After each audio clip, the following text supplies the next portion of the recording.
حسبي ربي جل الله ما في قلبي غير الله. اور یا تو سرکار کا حال جو ہے وہ دائر ہوتا صبر میں اور یا پھر شکر میں. اللہ تعالیٰ نے جو نعمت عطا فرمائی ہے، میرے لیے جو حلال کیا ہے، میں اس کے اوپر گزارا کرتا ہوں، تو اس حلال پر، اللہ تعالیٰ کی اس نعمت پر شکر ادا کریں. تو یہ سرکار کا حال جو ہے اس کا خلاصہ ہے. یا تو سرکار صبر کی حالت میں ہوتے ہیں یا سرکار شکر کی ادائیگی کی حالت میں ہوتے. اور شکر کے بھی طریقے ہیں بہت سارے. ایک تو زبان کے ساتھ شکر ادا کرنا، جیسا کوئی مثال کے طور پر چائے کا کپ آپ کو پلا دے تو آپ اس کو کہہ دیتے ہیں زبان سے، بھئی آپ کا شکریہ، آپ نے مجھے چائے پلا دی. یہ بھی ایک شکر ہے. لیکن اس کے علاوہ ایسا کام کرنا کہ جس کام سے شکر مفہوم ہوتا ہو، یہ بھی شکر ہے. مثال کے طور پر آپ کسی شخص کو کوئی چیز دے دیتے، وہ شخص آپ کے سامنے وہ چیز سر جھکاتے ہوئے آپ سے لے لیتا ہے اور پھر سر جھکا کر آپ کے سامنے تو پھر چلا جاتا ہے، تو اس کا یہ سر جھکانا جو ہے یہ فعل بھی شکر ہے. دل نہیں کر رہا نماز پڑھنے کو، مگر اس کے باوجود آپ پڑھ لیتے ہیں، یہ صبر. اور یہ نیت کر لیں کہ اللہ تعالیٰ کی بے شمار نعمتیں اور بے شمار احسانات ہیں میرے اوپر، تو جس کے اتنے احسانات ہیں میرے اوپر، تو میں کیوں نہ اس کے سامنے ہاتھ باندھ کے قیام کروں، کیوں نہ اس کے سامنے رکوع کروں، کیوں نہ اس کے سامنے سجدہ کروں، جبکہ وہ میرا خالق و مالک بھی ہے. تو اب آپ کا یہ نماز پڑھنے کا عمل جو ہے یہ بھی شکر ہے. اور آپ کو پتہ ہے کہ سجدہ شکر بھی ہوتا ہے.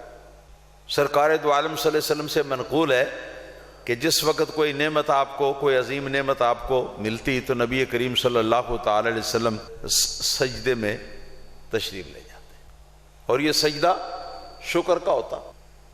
ائمہ دین نے اس کے دو معنی لکھے ہیں. بعضوں نے تو یہ کہا ہے کہ بس سجدے کا لفظ آیا ہے تو پھر سجدہ ہی ہے. آج کل بھی ہم نے دیکھا ہے، بہت سارے لوگوں کو دیکھا ہے، ہم خود بھی کبھی کرتے ہیں، ہمارے اساتذہ بھی کرتے تھے کہ کوئی خوشی کی خبر ملی تو فوراً اٹھ کے تو وہ سجدے میں گر گئے، اللہ تعالیٰ کی بارگاہ میں سبحان ربی الاعلیٰ، سبحان ربی الاعلیٰ، سبحان ربی الاعلیٰ پڑھا. میرے سامنے کی بات ہے، میں بھی بہت چھوٹا تھا، پڑھتا تھا حکیم الامت مفتی احمد یار خان نعیمی رحمۃ اللہ علیہ کے مدرسے میں، بھی ابتدا میں تھا. تو اچانک آپ کے پاس ایک تار آئی. تار سمجھتے نا، وہ انگلش میں ہوتی تھی، آپ انگلش نہیں پڑھتے تھے، چنانچہ آپ نے حکیم بہار شاہ صاحب ایک ان کے مرید تھے، ان کو پیغام بھیجا کہ ذرا اپنے بڑے بیٹے کو بھیجیں، تار آیا ہے میرے نام، تو وہ ذرا مجھے پڑھ کے سنا دے. تو وہ صاحب جب آئے، انہوں نے آ کے تار کو پڑھا تو اس میں لکھا ہوا تھا کہ مدینہ منورہ جانے کے لیے آپ کو ویزا مل گیا.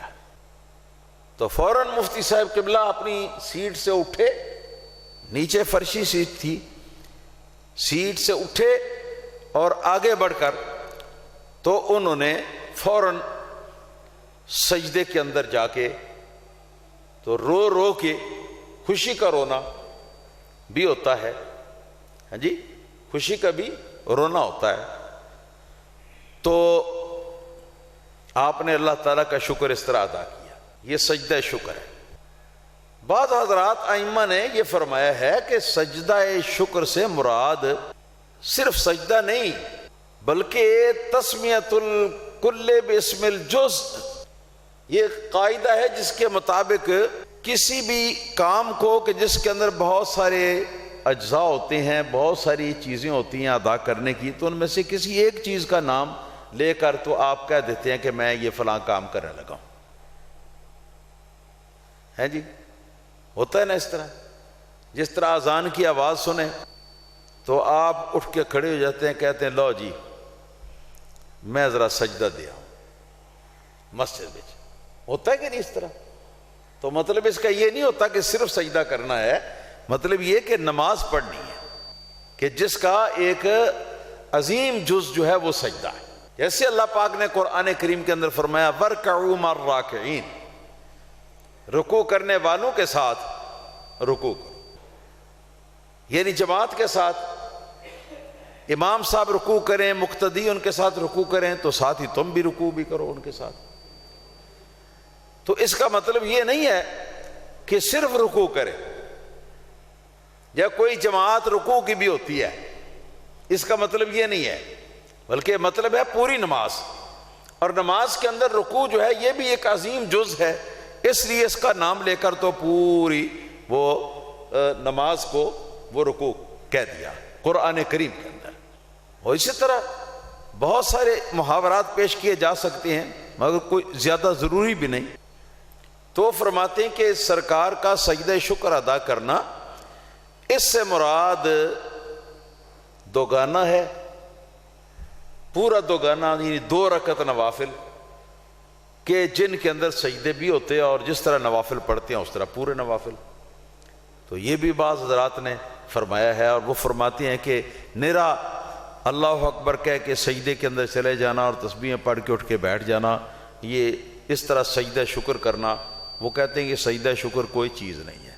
وہ کہتے ہیں کہ سجدہ شکر کا معنی ہے کہ 2 رکعتیں پڑھو اور ان 2 رکعتوں کے اندر سجدے بھی کرو، اور اس نیت سے پڑھو کہ یا اللہ پاک تو نے فلاں خوشخبری مجھے عطا فرمائی ہے، فلاں نعمت کے بارے میں بشارت مجھے عطا فرمائی ہے، تو میں اس کے شکریہ کے لیے یہ نوافل پڑھ. تو یہ آپ کو سمجھنا چاہیے کہ صبر اور شکر یہ دونوں چیزیں جو ہیں یہ ہر مرحلے پر انسان کے ساتھ ساتھ ہیں، مگر ثواب اس کا تب ملے گا جب نیت ہوگی. جو کام بھی آپ کریں گے، مشکل کام ہے، طبیعت پر گراں ہے، مگر آپ کر رہے ہیں، کس لیے کر رہے ہیں؟ نیت میں اللہ تعالیٰ کی یاد ہے کہ اللہ تعالیٰ کا حکم ہے اس لیے میں کر رہا ہوں، وہ کام آپ کا صبر بن جائے گا. اسی طرح اگر ارادہ ہے کہ مجھے خوشخبری ملی ہے تو چلو میں اللہ تعالیٰ کی بارگاہ میں 2 رکعت نوافل پڑھوں اس نیت سے، شکر کی نیت سے، تو یہ بھی. اسی طرح کچھ دوست احباب میں یا غربا مساکین میں کوئی چیز تقسیم کرنا کسی خوشی کے ملنے کے موقع پر، یہ بھی شکر ہے. تو شکر اور صبر کا دامن جو ہے بڑا وسیع. تو فرماتے ہیں سرکار پاک صلی اللہ تعالی علیہ وسلم کی زندگی مبارک جو ہے وہ ساری کی ساری زندگی مبارک ذکر و فکر سے باہر نہیں، صبر و شکر سے باہر نہیں. اگر صبر و شکر کو بھی ہم اس کی حقیقت کو دیکھیں نا تو یہ دونوں چیزیں بھی ذکر و فکر کے اندر آ جاتی. نیت فکر کے اندر شامل ہے، نیت بھی ایک فکر ہے. تو اس کا معنی یہ ہوا کہ سرکار دو عالم صلی اللہ علیہ وسلم کی ساری زندگی مبارک جو ہے وہ ذکر و فکر کے اوپر محیط ہے، اور ذکر و فکر الہی کے بغیر سرکار دو عالم صلی اللہ علیہ وسلم کی زندگی مبارک کا ایک لمحہ ایک پل بھی کبھی نہ گزرتا. اور یہی معنی ہے اس حدیث کا کہ کان صلی اللہ تعالی علیہ وسلم یذکر اللہ تعالی فی سائر احیانہ، سرکار اپنے تمام اوقات میں اللہ تعالیٰ کی یاد فرماتے تھے، اللہ تعالیٰ کا ذکر فرماتے تھے. اللہ تعالیٰ ہمیں بھی اس کی توفیق عطا فرمائے.